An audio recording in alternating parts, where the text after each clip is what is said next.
Imagine all the people sharing all the world. You may say I'm a dreamer, but I'm not the only one.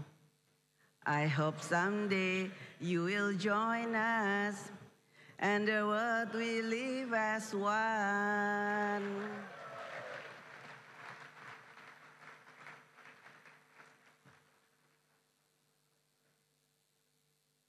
Begitulah seharusnya kita membayangkan tempat di mana perempuan dan laki-laki berbagi ruang, berbagi kuasa, dan berbagi tanggung jawab untuk kemajuan bersama. Perempuan juga berhak menduduki jabatan publik dan negara di semua tingkatannya.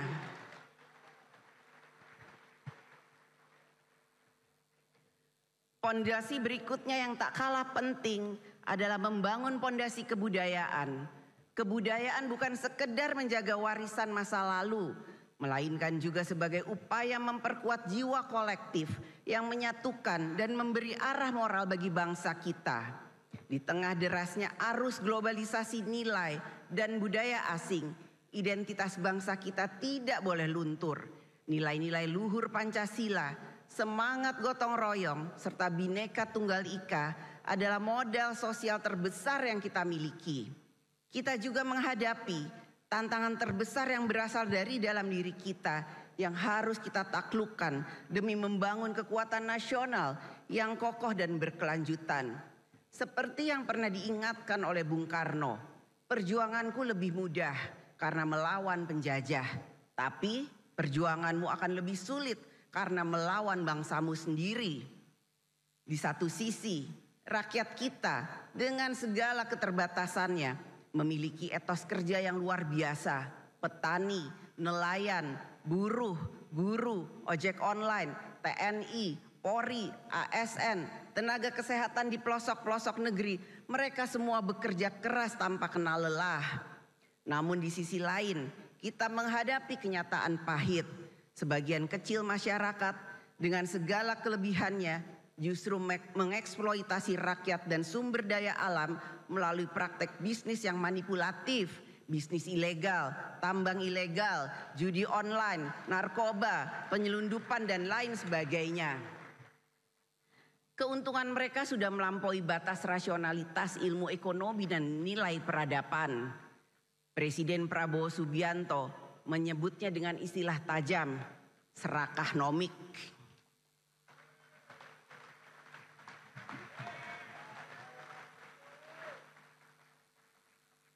Sebuah perilaku serakah yang merusak sendi-sendi kehidupan berbangsa dan bernegara.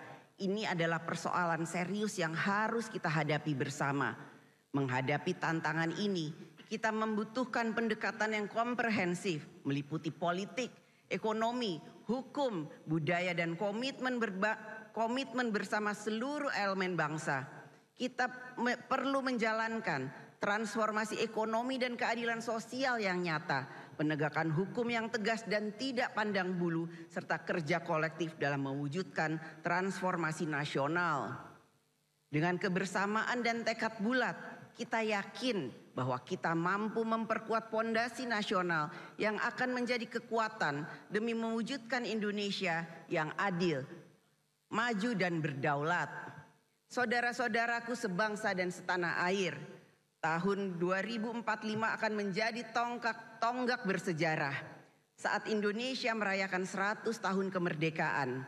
Perayaan ini bukan sekedar momentum ulang tahun, tetapi juga menjadi titik awal dari Indonesia emas, sebuah era kejayaan dan kemajuan bangsa yang kita impikan bersama. Pada tahun 2045, jumlah penduduk Indonesia diperkirakan mencapai 324 juta jiwa, menjadikan kita negara dengan populasi terbesar ke-6 di dunia. Lebih dari itu, sekitar 70% penduduk berada pada usia produktif. Ini adalah peluang besar yang harus kita manfaatkan secara optimal. Kita memiliki 20 tahun untuk menuju tahun 2045. Namun, jika kita melihat perjalanan 20 tahun terakhir, Sejak tahun 2005 hingga 2025, kita dapat melihat kemajuan yang signifikan, tetapi juga masih banyak pekerjaan besar yang belum selesai. Pilar-pilar kemandirian nasional seperti pangan, energi, dan manufaktur strategis belum sepenuhnya menjadi kekuatan bangsa. Layanan dasar publik masih belum memuaskan dan demokrasi kita masih memerlukan transformasi mendalam, terutama dalam sistem partai, pemilu serta pemberantasan korupsi. Ini menunjukkan bahwa waktu 20 tahun bukanlah waktu yang panjang untuk pembangunan sebesar dan sekompleks Indonesia. Jika kita terus berjalan dengan pola pikir dan sistem kerja lama, mimpi Indonesia Emas 2045 hanya akan menjadi fata morgana yang indah tapi tak pernah akan terwujud. Kita masih memiliki waktu yang sangat berharga untuk melakukan langkah yang terbaik agar saat tahun 2045 tiba, kita tidak hanya merayakan 100 tahun kemerdekaan, tetapi kita benar-benar hidup di Indonesia yang maju, adil, makmur dan berdaulat. Pemerintahan Presiden Prabowo Subianto saat ini telah bekerja keras menata pembangunan nasional agar tetap berada di jalur yang tepat menuju cita-cita tersebut. DPR RI melalui fungsi konstitusionalnya sebagai mitra konstitusional pemerintah akan selalu ikut memastikan bahwa Indonesia menempuh jalan yang tepat untuk mencapai Indonesia Emas 2045. Hadirin sidang yang saya hormati dan muliakan, mari sejenak kita renungkan bersama. Ketika kita menatap wajah anak-anak di desa dan kota, terdengar suara riang mereka yang penuh harapan, tanpa tahu apa yang mereka hadapi di masa depan. Mereka percaya bahwa masa depan yang cerah adalah hak mereka tanpa syarat.